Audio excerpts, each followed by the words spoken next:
Man, it's real talk with your main Chip Washington. When it comes to information, the main got an arsenal. Bring you up to speed with what you need. He's a local and nationwide news feed. Let's talk about it. Dialect to do something about it. Chip got the floor wide open if you got questions about it. Man, it's the show that brings you to your raw. To solve all problems, it starts with real talk. Real talk. It's real talk. It's real talk. It's real talk. It's real talk. It's real talk. It's real talk. It's real talk. It's real talk. It's real talk. It's real talk. It's real talk. It's real talk. It's real talk. It's real talk. It's real talk. Yeah. Welcome to Real Talk with your host, Chip Washington. It's real talk. It's real talk. It's real talk.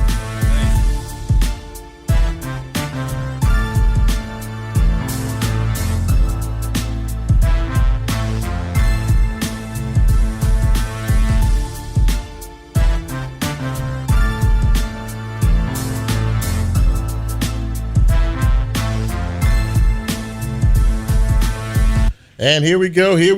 On this Monday evening, 6 o'clock straight up, it is the 10th day of June, 2024.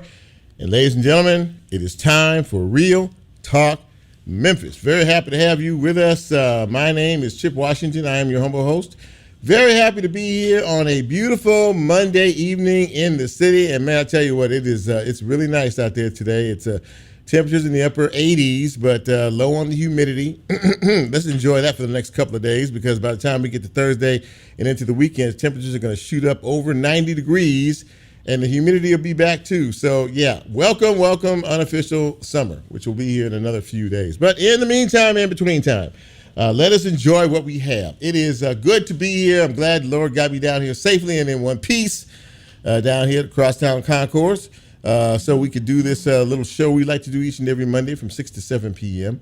And we're also glad and hopeful that you are doing well as well. And if you are trying to figure out how to find this fine piece of radio broadcasting, well, I can help you with that. I really can. We're on right now live, 91.7 on your FM dial. That would be WYXR. You can also find us on the WYXR app. We're on the TuneIn app live. Just go to TuneIn, type in Real Talk Memphis, and it should get you right where you need to be. And, of course, the next couple of days after the show is posted, as we are a podcast, you will be able to pick us up wherever it is you get your podcast. And, of course, coming along with that, there will be YouTube. So you'll be able to catch us on YouTube if that's your preference. And you can also catch us, as I said, on all the podcast platforms. By the way, did I mention that we are live streaming the broadcast tonight? Well, we're live streaming the broadcast tonight. We're on Facebook Live and all that kind of stuff, if you choose to go that way. So listen, it's good to be here. I was thinking on my way down here, it's a nice night. It's a beautiful evening. I'm sure folks want to get out and do their thing. But, the good thing about radio and shows like this is you can take us anywhere you want to go. On www.wyxr.org. You can find us anywhere in this country, north, south, east, west, and every place in between. And, of course, we work hard each and every week to try to provide you with the best information that we can dig up. And I think that we have a pretty good show for you tonight. Coming up, Marco McClendon. That name sound familiar? If not, he is the mayor of West Memphis, Arkansas. And Mayor Marco will be joining me in just a few minutes to talk about what is happening on his side of the bridge. A little bit later on, we will speak to a Memphis and Shelby County School Board member. His name is Mauricio Calvo. Mauricio hadn't been on the show for a while, but it's good to catch up. We have a new superintendent. She's making a lot of changes. And we, of course, school board elections are coming up here in just a very short period of time. So a lot going on. We get caught up with Mauricio in just a few minutes. And a bit later on in the broadcast, we speak with Bobby and Derravia Rich. They are the owners and operators of a place called the Black Seeds Urban Farms.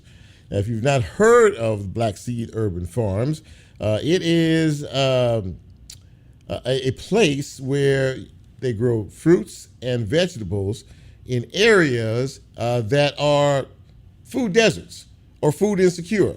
And, when you find areas like that where there's not a local grocery store or something to that effect around, you don't have a lot to choose from in terms of some of the nutritious things that we are going to, that we need in our bodies as well. Well, they're going to talk a little bit about what they're doing in their community as well. I find this very, very fascinating. And what they're doing as a nonprofit, they're doing what they're doing and they're serving the community for free. We'll hear about that a little bit later on in the broadcast. And, we need more folks, I can tell you right now, just like them. But as we begin this broadcast, we do it as we do every week. We celebrate you. If you are celebrating a birthday today or have one yesterday or one this week, of course, this is the happy birthday segment of the broadcast where we shout you out all over the country. Can't do that unless we say, hit it, Brent. Happy birthday! And here we go.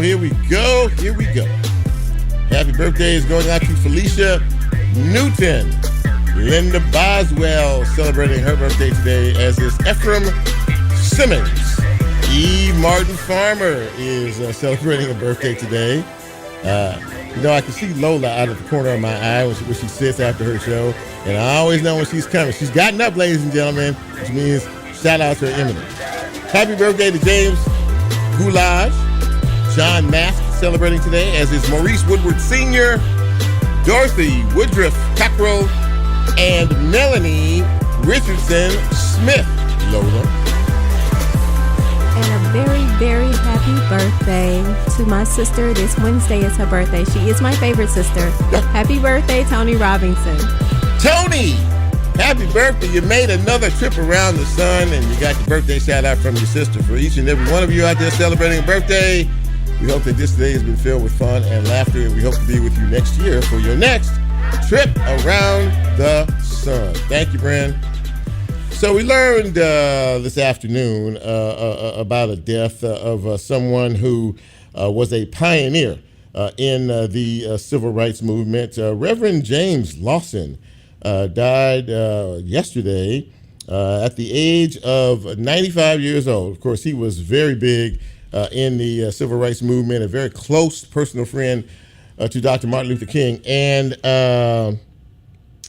he was one that was instrumental in setting up the trip for Martin Luther King to come back here during the 1968 sanitation strike. Unfortunately, of course, this is where Dr. King lost his life. But Reverend Lawson was a strong proponent of nonviolence for change. He was an apostle, as they called him, of a nonviolent protest.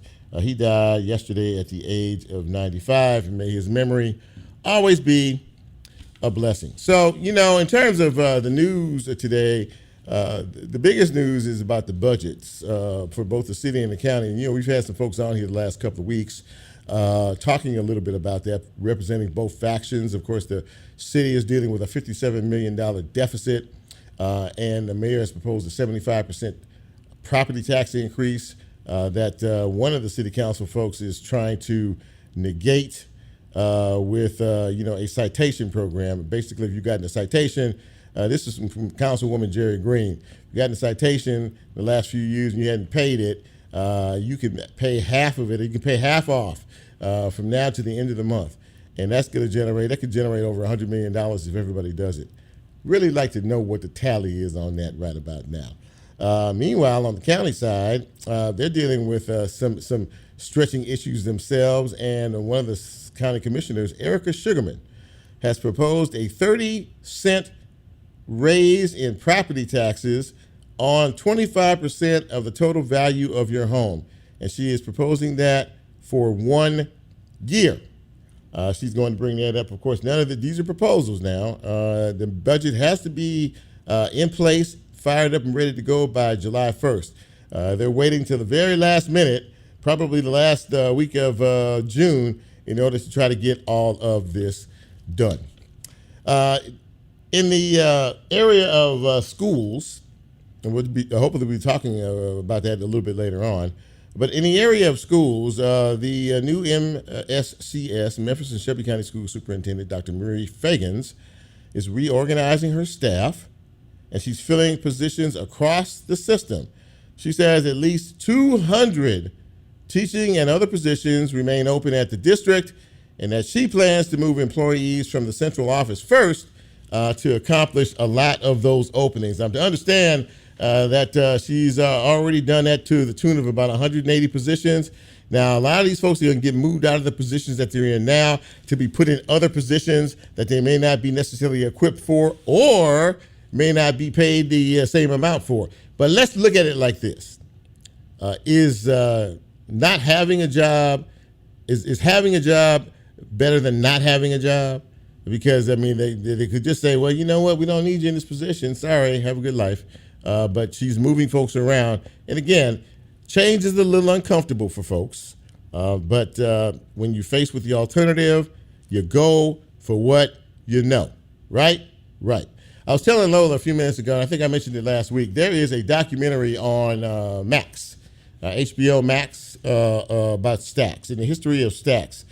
I have to tell you, man, I love documentaries, period, but to learn about the history of stacks, records, and just this place was a legacy in its own time here, and some of the big, huge stars that emanated from that. And this starts from the very beginning of the ownership all the way up into I think last one I watched was featuring Isaac Hayes. And, of course, Isaac Hayes won an Academy Award for his original score of Shaft. Can you dig it? Yeah. Anyway, you should check that out. If you have HBO Max, it's definitely worth a viewing, no doubt about that. Let's take our first break, shall we? What do you say? When we come back, we're going to get into the broadcast tonight. We're going to talk a little bit. Hopefully our first guest is there. I can't see the monitor from here. But we're ready and fired up, ready to go. We hope you are too. Thank you for being with us on this Monday evening. I'm Chip. You know who you are. We'll take a quick break, and we'll be right back.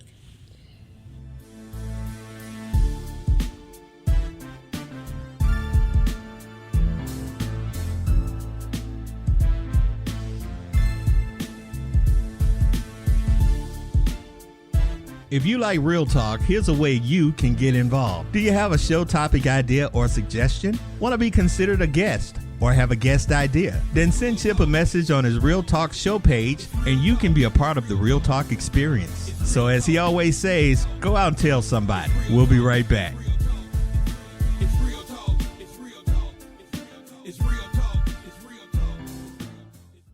Support for WYXR comes from Rootstock Wine Merchants. Located at 644 Madison in the Edge District, Rootstock is committed to bringing Memphis wines from small, independent producers with minimal intervention. More information on Rootstock's full selection of wine, beer, and spirits and online ordering available at rootstockmemphis.com. WYXR is supported by Out Memphis, who is hosting their third annual Queer Prom on June 29th at Crosstown Concourse. This event will be a night of dancing and celebration for the LGBTQ+ community and allies of the Mid-South. More information can be found at queerprom.org. Shannon and Cecilia here. Do you love stories featuring community changemakers in Memphis? Don't miss Just Bluffin', a feel-good podcast found online in the WYXR Podcast Network. Access all our podcasts at WYXR.org. Hey, I'm Amy, host of Sonosphere on Monday at 4 p.m., and you're listening to WYXR 91.7 FM Memphis. I'm here today to ask you to further your impact with the station with the city's soul by joining the ranks as a WYXR mid-level donor today. Join us in championing a more inclusive and informed world through the transformative power of the community radio. Visit midlevel.wyxr.org to become a mid-level donor at WYXR, where your investment paves the way for a brighter and more connected future. Mid-level donors enjoy exclusive benefits such as on-air acknowledgments, VIP passes to Raised by Soundfest, and the opportunity to step into the role of a guest DJ. More information about mid-level donations can be found at midlevel.wyxr.org.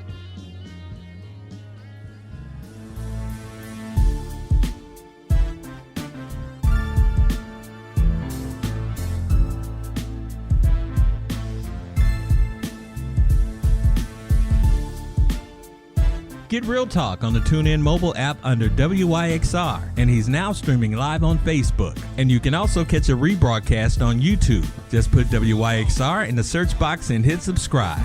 Now back to more Real Talk with Chip Washington.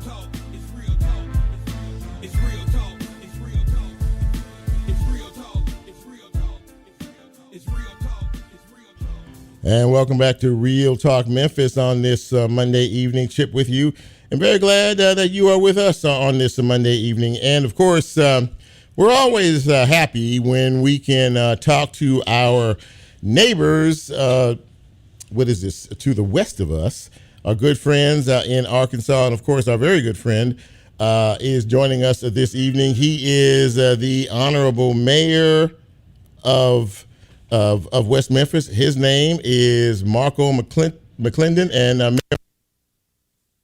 Mayor Marco, it's great to have you with us tonight. Can you hear me okay? Yes, I can. Thank you for having me. Well, listen, man, thank you for coming on the show. We know you're a busy fella, and it's always good to hear your voice. We can't see you tonight, but that's okay. We can talk to you, which is fine by me. So you have been busy in your city there. You know, you're growing, you're expanding, and you're doing a lot of things. Last week you were a part of a tour, right? I don't know if it was a listening tour or just you going around some of the areas in your city, kind of giving folks an update on what is going on in West Memphis. What was that all about, and how's that going? For sure. You know, I got 4 weeks every Tuesday in June. I'm just going around educating the people, issues and things that's going on within the city, being transparent to try to sell them on some ideals and things that I have, and just be able to answer any questions or concerns that they may have for us. Okay, so in terms of all of that, you're providing information, resources, and information to your constituents out there. How would you say things are going from your perspective? I mean, you're always looking to grow and expand and be inclusive in terms of that. How would you say, in terms of the agenda that you laid out, things are going? I think things are going pretty good. You know, you have some more than other issues, but I think for the most part, I think the people of West Memphis know that this is something that we definitely need, definitely, because the proposal that I'm talking about is infrastructure.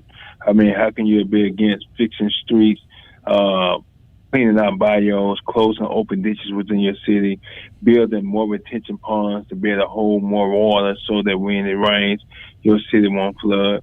Then quality of life piece, aquatic swimming pool. Our high school need a swim team. Our college need a swim team as well. A therapeutic pool for our seniors. Our most wisest generation to get them what they need necessarily to help them in their latter years. And then simply public service. Our police and fire department have done an excellent job. Our police department right now is housed in an old bank, and our fire department was built in 1961. It's like 83 years old. Mm-hmm. It's time to get the men and women who put their lives on the line something that they can be conducive and come and sleep in for 48 hours as a fireman, and then 12 hours a police officer to make sure that they have a good quality place. Because right now it's like Sunday at our police department. You have to go to our police department, you have to match a button and wait till someone comes to one to answer your question. And that's unacceptable for me and myself. I'm just hoping that the people of West Memphis feel the same way. You know, you like us here in Memphis and many other cities are experiencing an increasing crime, that has invaded your area. It always seems as if criminals tend to find places that are prospering and doing well. What has been your focus in reference to crime and that in reference to your police department? What actions are you taking to try to curtail some of the issues from getting too out of control? Well, first I want to say crime is not that terrible bad. It has risen to a point, but actually what we have done, we have went to a community-oriented policing. as well. We just started a new initiative called West Memphis United, which is going to take our police department to help keep us safe to fight crime, but also going to take it involves our community. People of the community have to stand and help the police department. We are promoting for parents to get more involved, to keep a leash on their kids, as well as our pastors to get outside the church walls and get into the street. And our parks department has done a wonderful job of getting some things done and fixed and new for us, the kids of our community. So we're trying to address those whys or why crime is happening, and we know that there's social and economic reasons. And we're trying to, like with our summer jobs program, many of our kids, over 100 kids right now, is working for the city during the summer. Even though that's not enough, but definitely we're doing as much as we can to make sure we curtail some of the crime within our community, because the crime is getting younger and younger. Right. So we look at we can start to address crime at a much earlier age, and also help the kids at 16 to 24, the young adults to 24, and provide a job. We can give them another avenue to look past crime. Well, that's very, very important, and of course, that's a lot of what is going on here. You have a lot of folks, young folks that you mentioned, out of school now. They're out of school, and there just doesn't seem to be enough opportunities for work. And you just mentioned that as could be possible in terms of that. So there really is a challenge for everybody to sort of galvanize around the agenda of really paying a closer attention to our young people. You mentioned a couple of minutes ago that as a community, people need to do better. As a church community, we need to do better. This is a type of situation that really does take an all hands on deck approach. Am I correct in that? Exactly. You 100%. It's going to take all of us to curtail crime. I mean, we didn't get to this way overnight, and it's going to take time for everyone to get involved and make sure that we can get rid of crime. I mean, like I said, it's going to take pastors to get outside of the church walls. If a young person don't know who God is, I mean, what makes that pastor think they're going to come into church? If communities still think that their community is a hood and not a community, then that's how young people is going to treat. I remember as a young man, I knew everyone on my mom and dad's street. I knew all my neighbors. If I got in trouble down the street, I got down the street coming home, and Miss Charlotte seen me doing something like that, and even gathered works at home, because it's a whole community. And parents just got to do better. I tell them all the time that you can't be friends with your kids. It's okay. Parents right now are trying so hard to give their kids what they didn't have, but they are not now instilling the values and morals that they did have. And that's what's getting hard. Then parentship, fathers and mothers are getting younger and younger, and it's not setting the standard of what our children should be. They are not expecting authority. They're going into the schools. I remember one time that we done something in school, and they called mom and dad. I was scared all that door. But now, these days, I mean, parents coming to the school ready to fight teachers without even knowing what the situation is. So, I mean, it's going to take all of us. We're just going to have to take all of everything that we doing now and just flip it around and kind of go back to the old way of learning, the old way of teaching. I guess that what they call it, that Sunday morning establishment or something. But we got to make some difference in what we're doing. Speaking with West of Memphis Mayor Marco McClendon, last time we talked, it's been a while. You were the building of the hotel at the casino was underway. It's been open now. It's a beautiful facility. It has to be It has to be very, very good for the local economy over there. Everybody I know who's been to that hotel in particular really brags on it and raves on it. How big a deal is this from the economic perspective for your city? Well, economically, I can tell you the impact has been from around 7 million to up to upwards of 13 million just a year in taxes that we get. Also, Southland Casino and Hotel has been a big philanthropy within our city. They donate to our police department, fire department, and many other local charities here. So they have done their part. And that's another thing. I'm also including businesses. trying to get them to do their part and address the overall picture of our city, not just crime, but just beautification of our city, marketing of our city. So Southland, what they have done, they have brought us a mini Vegas to West Memphis. And, everyone don't gamble, and I understand that because I'm not a big gambler myself. Right. But, they have brought us it has become the largest tourist attraction in this Mid-South area, which has been definitely good for our city, which allows that additional revenue to pay for things that we need, like also helping with street improvements, also helping paying off the 2 new fire stations that are already built and our courthouse. So it helps us do a lot of different things like that as well. So, it has been definitely good for our city. Before I let you go, what are some of the things that you're looking forward to? What lies ahead for the city of West Memphis, Arkansas, under your leadership? Well, definitely, we got some great new economic retail development projects that I'm getting ready to announce, hopefully within the next month or so, which are big name places through this coming have decided to make West Memphis their home, and I'm happy about that. As well as I'm looking forward to the new quality of life pieces that we get from our new pump track, which is a bike track, as well as from new aquatic centers and different things like that, so that people come here and look at West Memphis as a place that they want to be. Like we spending $12 million right now in our Tilden Rogers Park to get that up and going and established, and that's going to have all new turf baseball fields. So getting more tournaments here that people can decide, okay, I'm coming here with my family. This is a place to want to be, and there's so many different things on that level. It's so many great things about West Memphis. You have a few people that want to hop on what goes on here and goes on there, but the majority of West Memphis is doing great, and I'm looking for greater things to come.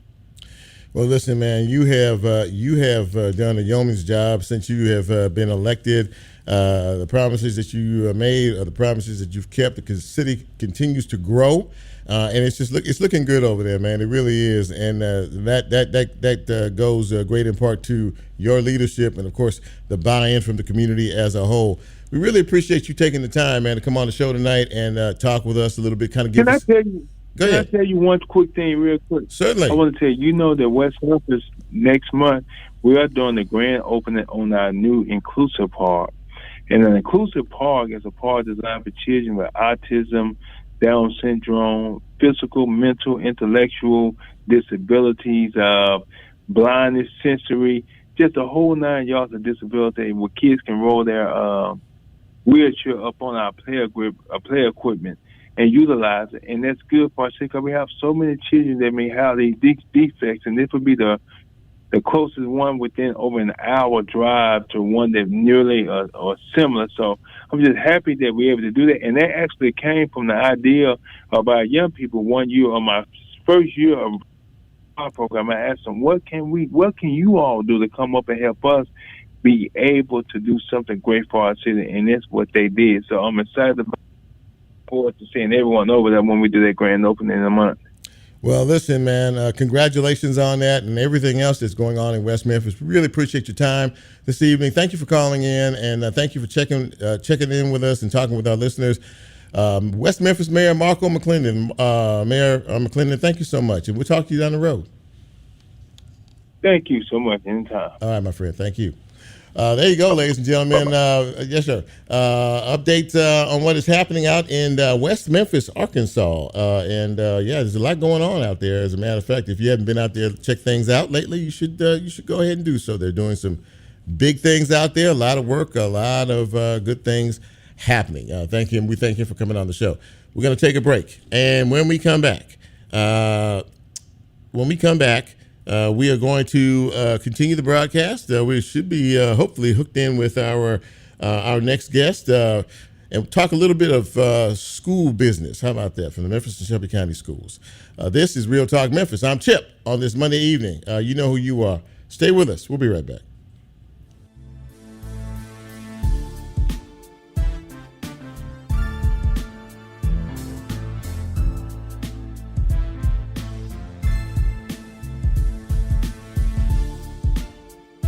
If you like Real Talk, here's a way you can get involved. Do you have a show topic idea or suggestion? Want to be considered a guest or have a guest idea? Then send Chip a message on his Real Talk show page and you can be a part of the Real Talk experience. So as he always says, go out and tell somebody. We'll be right back.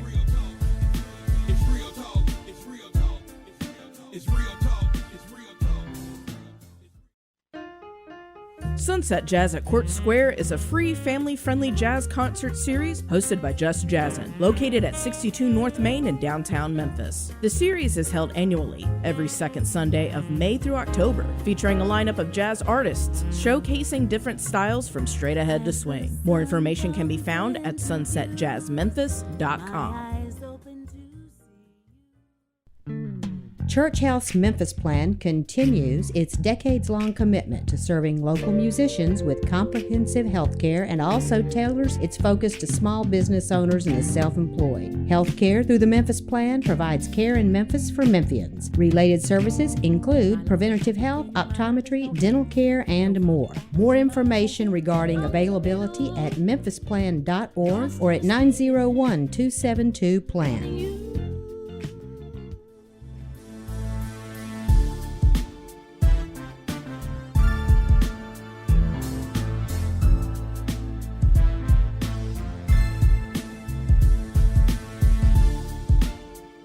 Get Real Talk on the TuneIn mobile app under WYXR, and he's now streaming live on Facebook. And you can also catch a rebroadcast on YouTube. Just put WYXR in the search box and hit subscribe.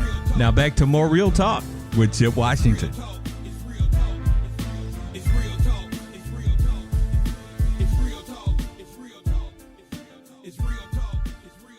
Welcome back to Real Talk Memphis on this Monday evening in the city. Chip with you, and very happy to have my next guest with us tonight. He hadn't been on the show in a while, and it's always good to catch up to him. Last time he was on the show, I believe he had just gotten appointed to the Memphis and Shelby County School Board. He's been there a while now, and I wanted to catch up with him and catch up with the board doings. So please welcome to the show Mauricio Calvo, Memphis and Shelby County School Board member. And Mauricio, it's great to see you, my friend. How are you?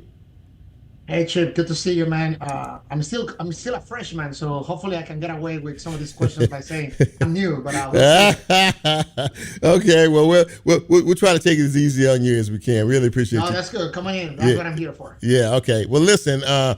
First of all, we have a new superintendent of education. And of course, that was one of the biggest issues going on in the past year or so. Dr. Marie Fagans is now in the seat, and you all have had a chance to meet her. What was there about her that impressed you the most after meeting her and gaining confidence that she could be the new leader of this district?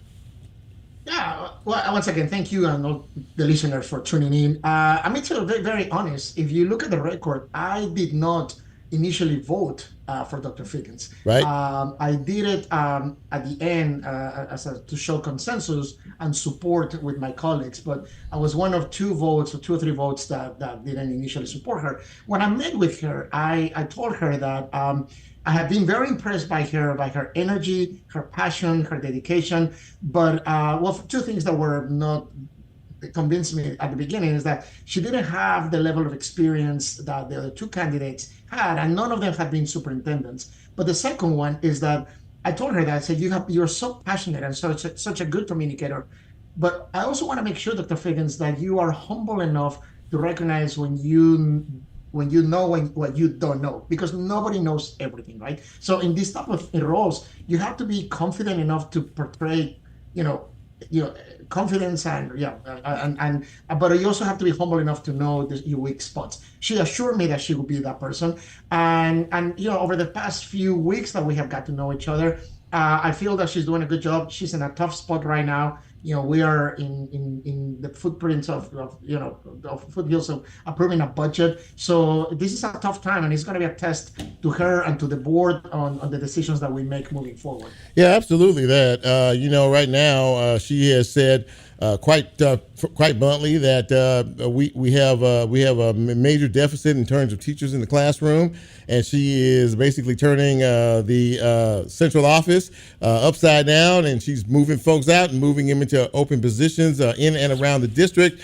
She also talked about the possibility down the road of schools being closed. There are age issues with our schools, Mauricio. There is quite a bit, really, to deal with here in terms of all of this. And you mentioned the great challenge that not only besets her, but all of you on the school board. Not only that, there is an election coming up in just a couple of months. So it really is a full plate these days, is it not?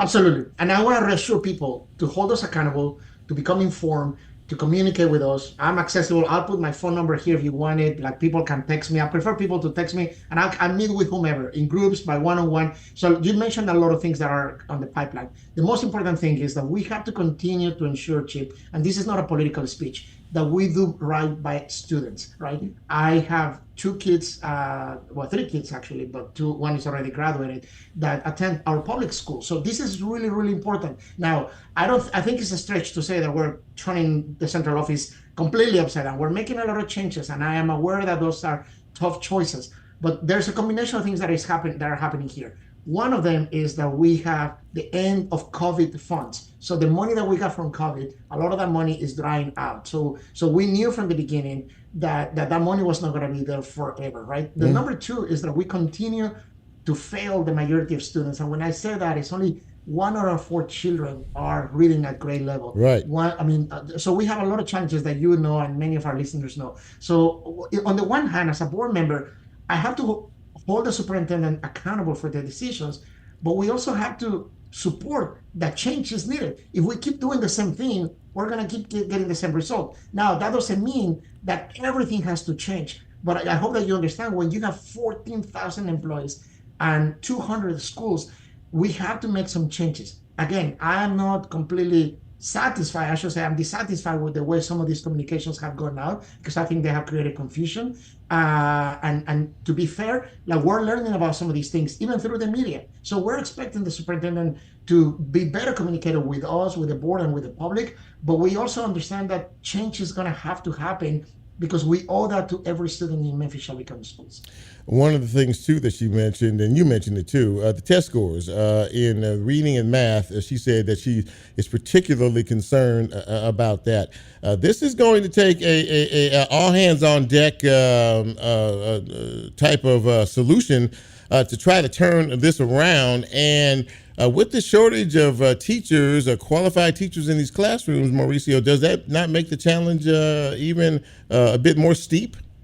Well, absolutely. And that is why, again, the how is up for debate, but the what is deploying for more people from central office into the schools. We need to go back to see if the way we're doing this is the proper way. But the idea that we need more. So let me just tell you this. We have almost 15,000 employees, 14,500, right. Only 6,000 teachers, which means the majority of people in the district are not working directly with students. Right. Last year alone, we went the entire year with about 250, 300, depending how you count, vacancies. This means classrooms that didn't have a teacher. So we do have to deploy people into the classroom, because our primary goal is to educate. Now, again, I know some people don't want to hear this, but I took an oath on office to do what it was best for the students of Memphis Shelby County Schools. Now, I understand that people's salaries are being impacted. There's a lot of anxiety. Right. We need to do right by people,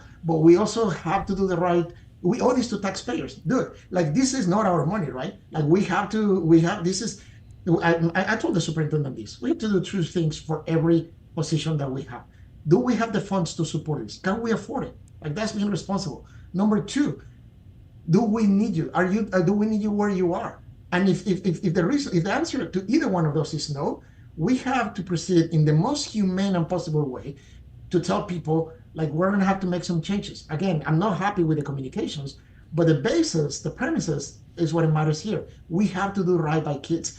Our students have so many needs. And at some point, people like myself had to make decisions on little people or taller people, right? And I'm here to tell you, I'm an advocate for little people. Like, that may not be the best political answer that I can give you, but I'm here to serve right now, and that's what I'm doing. Well, yeah. No, I was going to say, well, it's an honest answer. I mean, you're being very honest and frank about this. I mean, in terms of communication and in terms of some of the things that need to happen. Some people are in positions now that they're being told that you're not going to be in that position anymore. We're going to move you here. There's pay discrepancies involved in that. There's hurt feelings involved in that. And they're trying to be comfortable. And again, we have to look at that. Now, the job of the superintendent is to do that, right? Like, we are a governance board, not a managing board.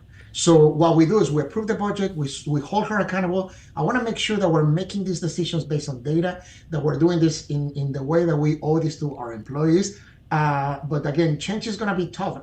By no means I'm saying that I don't care about people. That's not what I'm saying. But we ultimately, our primary responsibility is to the students. And since we're failing so many students, we have to do something about it. Is the board, would you say, you as a body, are you all galvanized in your thought process? I mean, where is the board on this? I mean, are you all focused? Are you behind her efforts? I mean, I know there's some ups and downs there, and there's some rough patches, but I mean, as a body, generally, are you in support of what she's trying to do?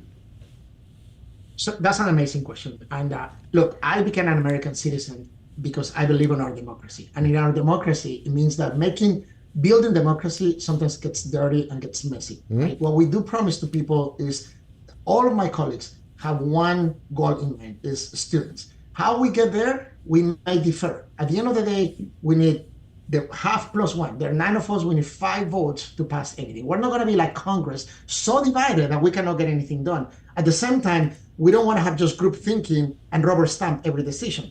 So again, it's going to be a balance of push and pull, compromise, ask tough questions, make tough decisions in the best interest of students. You can get that from me. You will get from me transparency, and what you're gonna get is like I'm gonna be asking questions. We're gonna be thoughtful about it. My colleagues and I, sometimes we agree, sometimes we disagree, but that's the beauty of this country, and that's the beauty of democracy. At the end of the day, we have to get it done. We have to pass a budget, but don't be surprised if in the next few days it gets a little bumpy. But it's gonna be bumpy for a good reason.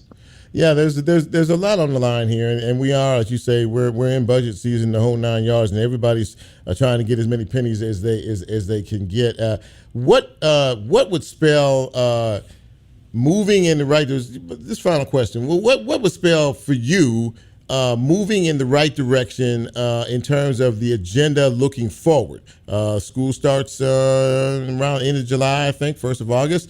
But as we start a new school year, Mauricio, what does success look like, or a step towards success look like in the district from your perspective? Right. So we have a lot of long terms, but you're asking me about how does the beginning of the year look like? Yeah. We have a qualified teacher in every classroom for every kid. That is going to be so important. And we are doing that. That we passed a budget. Well, we haven't passed a budget. We approved a resolution to increase every single teacher's salary. And that decision cost us $34 million. And that was the right decision, because teachers deserve to be paid more. And we need to keep every qualified teacher in the classroom. So you asked me, my number one priority for the first of school, to have a qualified, happy teacher in every classroom. Now, 1,000 other things need to work out, right? Don't take me wrong. That's a very simplistic answer for a very complex issue. But if you were to say, pick one thing, that is the one thing that between now and August, we can do, get a teacher in every classroom. Well, my friend, I appreciate you. I appreciate you because you've always been straightforward, you've always been honest, and you've always been a man to tell the truth, whether it hurts or not. And that's what we need. We need people who are willing to say, hey, it's not perfect. We're working on it. We're doing the best we can, but our hearts are in the right place. Memphis and Shelby County School Board member Mauricio Calvo. Mauricio, I'm going to check with you as we get into the school year, if you don't mind. I know you'll be busy, Absolutely. And see kind of where things are at that particular point in time, and if we are actually moving towards some of the goals that you all set as a body. I really appreciate you coming on, man. Thank you so much. Thanks for having me. Don't forget to vote, people. Thank you so much. Absolutely. Take care. Mauricio Calvo. Yes, sir. Mauricio Calvo, ladies and gentlemen. Yeah, very honest, very straightforward and frank about some of the challenges that face us in this upcoming school year. We'll take a final break, and when we come back, we will continue on this Monday edition of Real Talk Memphis. Don't go away. We'll be right back.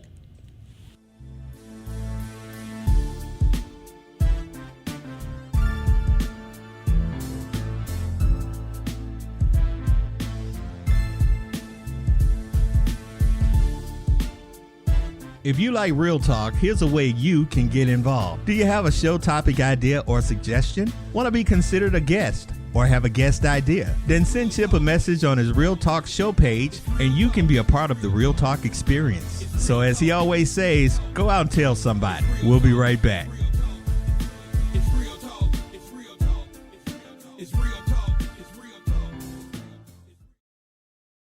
WYXR is supported by Out Memphis, who is hosting their third annual Queer Prom on June 29th at Crosstown Concourse. This event will be a night of dancing and celebration for the LGBTQ+ community and allies of the Mid-South. More information can be found at queerprom.org. I'm DJ Alpha Whiskey, host of Flight Risk, and you're listening to WYXR 91.7 FM. As a nonprofit community radio station, we rely on the generosity of donors like you to keep your favorite programming on the airwaves. Become a contributing listener today at WYXR.org/donate.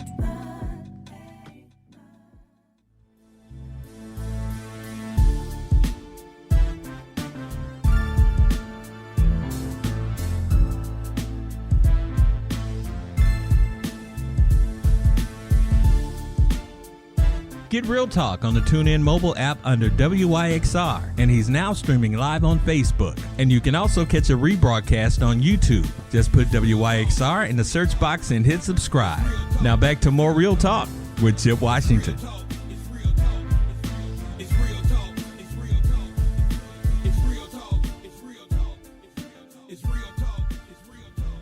And welcome back to the show. One thing that attracts me more than anything in terms of interest are people doing things for other people, folks helping folks, communities helping communities. And when I saw a story about these two folks, our next guest, I was really excited and really thankful for them for what they do. Bobby and Derravia Rich are joining me now. They are the owners of Black Seeds Urban Farms. And for those of you who have never heard of them, we're going to talk a little bit about that in a minute. But one of the things we talk about all the time is the disparities in terms of food, access to good food, nutritional food, and things like that. We have food deserts out here.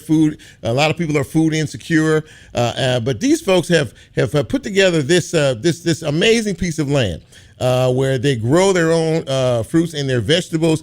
And not only do they do that, they actually give that away to people who need it the most. And Bobby and Derravia, it is great to see you.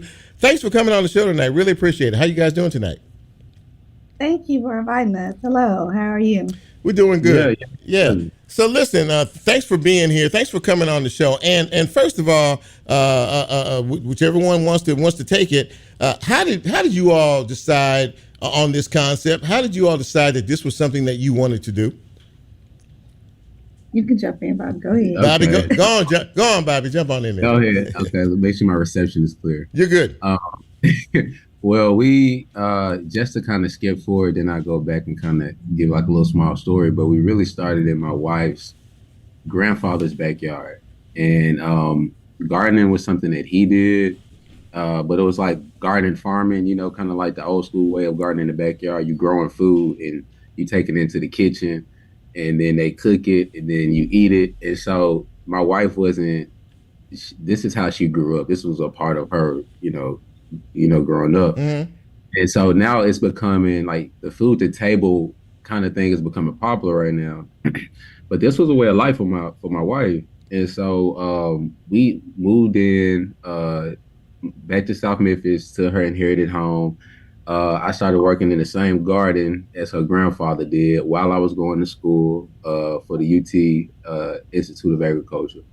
And learning from her uncles and also learning from the books on how to grow food, we started to kind of renovate and bring back to life her grandfather's garden. the space where she tripped up over things and where she ate food. You know, like all those memories were tied to this piece. Sure. So so we brought that back to life, and I also discovered a talent that I had inside as well. So Derravia, this really kind of came from your background, according to what Bobby just said, and how you grew up. Now, you guys plant a lot of fruits and vegetables and nutritious foods. But at what particular point did you just stop to say, you know what, in the area that you are in now, and what part of town is it that you guys are in? Our gardens are located in Uptown in the Greenlaw community. Okay. So having said that, how important is doing this? And I mean, again, obviously, from the ground to the table is something a lot of the folks in the past generations know and love. But this obviously seems like a mission for you. Am I correct in that? It is. It is truly. This is mission, purpose, work. As Bobby mentioned, I grew up around fresh food. My grandfather grew it. My grandmother cooked it. My grandfather grew food out of necessity because I come from a large family. And so growing food was the best way for him to feed his family, right? Mm-hmm. And so fast forward into my adult years, Bobby was a firefighter for the city of Memphis and first responder for several years. And as a hobby, he started gardening. And one of my uncles, who also was a retired lieutenant from the city of Memphis Fire Department, took Bobby under his wings and started to show him the way that my grandfather taught him. I come from a underserved community. I am a native of the Magnolia Castaic community. And so I have seen how communities can be disinvested in. And the community that I am from is definitely one of those underserved communities in Memphis. And so not only did I grow up in a community that lacked fresh food, it lacked many things. And so when I got older and actually moved back home to Memphis, Tennessee, Bobby and I lived in Nashville for close to 12 years. Mm-hmm. When I came back home, I, noticed a lot of disparities and barriers that a lot of Memphians were having. And so when Bobby started growing food just as a hobby, he was growing all this different stuff. Chip, he was growing tomatoes, peppers, okras, cucumbers. He was growing all of the things that my family liked to cook, right? Like a lot of the things that your family liked to cook. Everybody's family. A lot of Black families, right? Yeah. You know the things we like to cook and eat. Yeah. And so he was growing all of these things, and my Aunt Brenda and my Uncle Bubba would cook it, right? And so the word got out, beyond my own family, beyond my community members, because he was growing it and giving it to people in our neighborhood, to his own family, to co-workers at the fire department. And Chip, next thing you know, before we knew it, people were calling us like we were the grocery store. They get spoiled. They get spoiled. People would get spoiled because we had, all these different things just available in our own backyard. Yeah. And now I have a background in business, and so I started to count those tomatoes and cucumbers, and I'm like, listen, Bobby, you should turn it into a business. And so we decided to kind of talk about those things. The women are always smart, Bobby. You know that, right? Women are smarter than us, man. They are. I think I see something, Chip, and I'm like, I think we should do it this way. And she's like, I don't. Maybe we should do it this way. And typically her way is the most. Yeah, that's pretty much how it works, my friend. That's pretty much how it works, no doubt. I'm learning, yeah. But Chip, just to add to that, because I think you got some more points, but food, unfortunately, is not a right. It's like grocery stores choose where they set up, right, over the average income, the median income of that area, right? And so that's why White Station has several grocery stores where you can throw a rock in between them.